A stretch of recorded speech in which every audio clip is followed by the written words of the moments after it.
When I began to write the first, well, no, the second paranormal that I ever wrote, my thoughts on it were that it was going to just be a novella because I'd had this wonderful dream.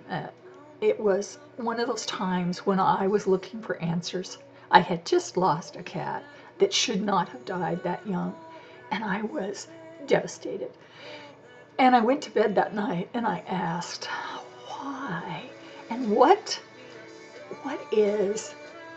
happens after we die? Is reincarnation true?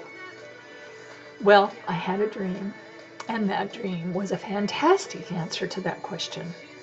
I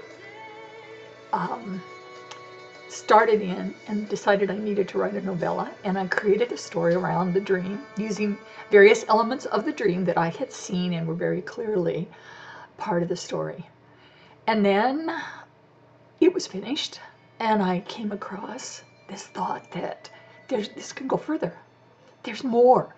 I've been interested in metaphysics and spiritual ideas ever since I was a girl.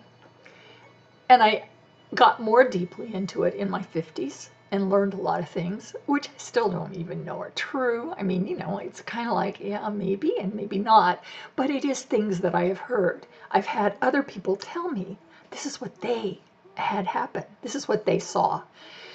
And so in the second book, second novella, I did that. I had that.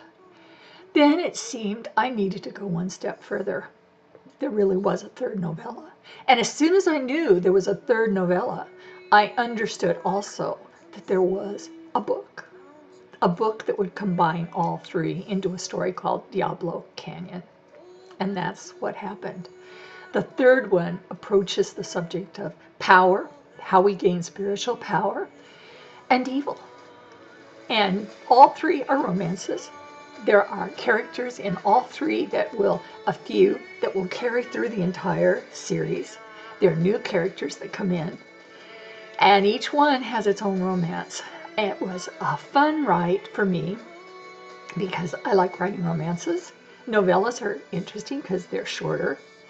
But then there was this aspect of being able to tell all these things that I had heard of metaphysics. And that is Diablo Canyon.